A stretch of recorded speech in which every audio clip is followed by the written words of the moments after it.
We reached out to Mr. Who's the Boss to find out what he would put into his dream smartphone. In this video, we're going to cover all the specs, how much it would cost, and we even got one of our community members to mock it up for us. Whoever's done this is insanely talented. So, let's get into it. Mr. Who's the Boss, aka Aaron, has reviewed thousands of devices over his career, so we were really curious to find out what specs he would prioritize if he was to develop his own smartphone. Normally when we make these videos, the creator will send over a bullet point list of specs they want to include in their smartphone, but Aaron, being quite the overachiever, sent us 2.5 pages of demands that we had to decipher. We also hopped on the call to clarify a few details, but the summary of what he's after is as follows. People already spend a lot of money on their phones, but there doesn't really exist something right now which is like you don't want to use a foldable, but you still want to invest a lot of money in your phone experience because it matters to you, because you love it. So basically, Aaron wants to spend a lot of money where every penny is invested into the most premium experience.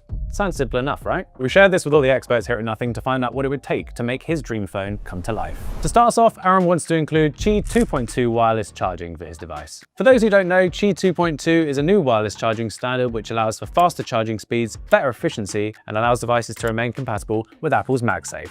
Well, that sounds simple enough, right? But in reality, at the time of recording, there's only 2 brands that have tackled the full Qi 2.2 certification with magnets. That's HMD with their Skyline and Google with their new Pixel 10 lineup. So why haven't other brands done this yet? I do actually know, but I'm not going to tell you until you subscribe. You proud of that? What? Anyway, we spoke to Big Dog Raymond and he explained everything we needed to know, but first, a bit of context. Wireless charging works through electromagnetic induction. Inside the charging pad is a coil of wire. When alternating current flows through the coil, it produces an oscillating magnetic field. Your phone also has a coil of wire inside, and when it's placed on the pad and the coils aligned, the magnetic field induces an alternating current in the phone's coil. The phone's electronics then convert this current into direct current, which charges the battery. Isn't science great? Anyway, when you're using a normal wireless charging pad, often the alignment with your phone isn't great, so at best you're going to get 15 watts of wireless charging. That compared to the 65 watts you could be getting with a cable on phone 3, well, it's just not that compelling of an option, especially when you consider that it also generates additional heat. MagSafe and Qi 2 remedy this by adding magnets, which means that your 2 coils are more perfectly aligned. This optimized configuration means that you get much more respectable charging speeds, up to 25 watts, and it also means you get to stick cool accessories on the back of your phone. Isn't that nice? Now, onto the main question, why don't more phones have this? The sad reality is it's down to legal red tape, industry politics, and a whole load of bullshit. Even though Qi 2 is a wireless standard that anyone can use, the magnet configurations that optimally support Apple-compatible wireless chargers are patented and restricted. The only way to get around this is to develop your own magnetic wireless charger to work with your device. But because the magnets in your device are not the exact same configuration as Apple's MagSafe, there's a good chance that the coils may not be perfectly aligned and you won't get the optimized charge speed and you'll generate more heat. So it seems a lot of companies have probably weighed up the pros and cons of doing this, but the reality is it's just not worth it for them, especially when wired charging solutions are so much faster. When we asked our team how much it would cost roughly to develop our own wireless charging system, they estimated it would be about $10 million.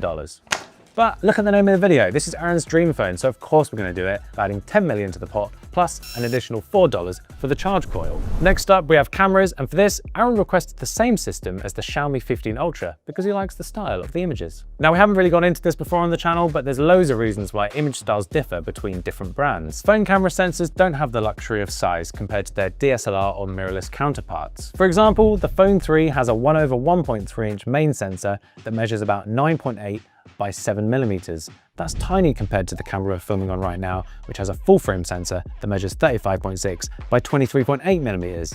So how do phone brands keep up with such a big size difference? Come on now, dawg.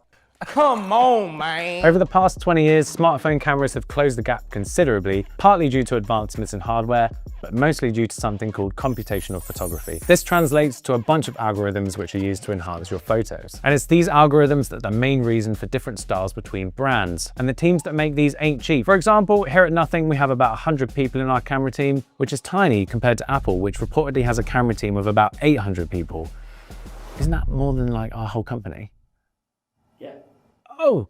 These teams worked for months to get the best out of a smartphone sensor. We tried to find out how many tuning versions we had during Phone 3's development, and Raymond's response was, it's hard, but basically a new version every day over the development period. And how long is that period? Well, about 6 months, which means before Phone 3 released, there had been 180 or more software versions for the camera, which is kind of nuts. Anyway, how much does this all cost? Well, for the MKBHD video, we bundled all of this into the research and development line item, and we also didn't account for staffing costs, but we're gonna rectify this now. So for camera tuning, it's gonna cost us 13.7 million, Add that to the bill. So the next one's a little bit rogue, but it shows that Aaron's thinking about the most premium smartphone experience. So this section's about customer service. Now, customer service is really important when you're thinking about buying a new smartphone. When you're spending so much money, you want to make sure that if the unthinkable happens, you're not going to be left in the lurch. Aaron wants to make sure there's someone available 24/7 on the phone in case he faces any problems with his device. Now, we actually already offer this service at nothing for our English-speaking customers, but for this to be a truly global and premium experience, we should have multi-language support all the time. So we're going to calculate for that. He also pointed out that it would be nice to have a single point of contact across your entire customer service journey. And we think this is fair because at some brands you end up speaking to multiple agents across the journey, and that kind of sucks. Anyway, enough of all the boring logistics. How much is this all going to cost? Well, typically phone companies will attribute about 5% of a device's revenue to customer support. But for this enhanced experience, we're going to have to bump that up to 7%. Now that might not sound like much, but when you multiply that across several devices and consider the material cost of the phones themselves, this is all going to add up. And with all the premium materials in this phone, that's going to add about $80 to the unit cost, which will support the phone across 7 years. Now, we've done a few of these videos at this point, so I don't need to tell you the cost of all of the individual components in a smartphone, but we're going to put them on screen for you now. One thing to note is that Aaron asked us to include the Snapdragon 8 Elite chipset, but we know they normally release an improved chip around October, so we'll jump ahead and add that in, which increases the price to around $200. That gives us a grand total BOM of $1,163. But to develop out and improve all of the other elements like customer service, camera, and all the other R&D, the whole project would come in somewhere around $26,350,000. Now you might have noticed a little asterisk in there, but don't worry, we're going to cover that at the end of the video. Okay, now the money chat's out of the way, it's time to show the big dog his final design. Thankfully, he gave us plenty of references, saying he likes the angularness of the Turing phone and the visor-like camera bar of the old Pixel 6 phones. Pairing those with a quad-curve display, he gave our designer a bit of a challenge in bringing this to life. We're pretty happy with how it turned out, but we're curious to see if it's anything close to what Aaron envisioned, so let's see what he has to say.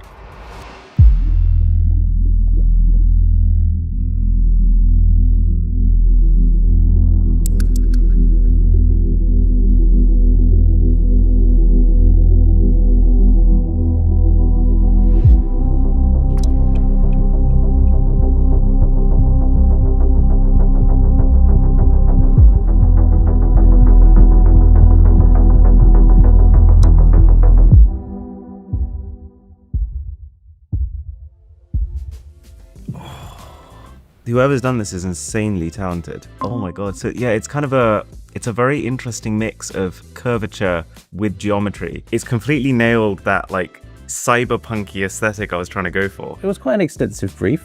It had good references, just some big elements to get in there. Obviously the visor of the Pixel, and then your Turing phone with a lot of kind of geometric references, which isn't like a huge departure from how we do phones anyway. It's easy to forget that this isn't just a render that's been smacked together. This is actually like a calculated process. Is it safe to say you'd be a customer if this was released? Hell yeah. There's things I would tweak. Something about the corners isn't hitting for me right now. I think I've seen Huawei doing a sort of waterfall type display, and I think they've managed to do it without those sort of corners. I suppose that makes it more fragile, but maybe I'd take that. Yeah, so I think I would have gone all sort of melt around display. There's very little else. I think the Pixel camera bar is perfect. You have my money. Actually, no. It depends how much it is. Tell me first. For this phone to retail at $1,800 USD, the price for all of the specs you gave us and all of the premium materials would be $1,163 USD. That's actually a little bit less than I was expecting. I'm very curious to see what you've done with the software on this thing.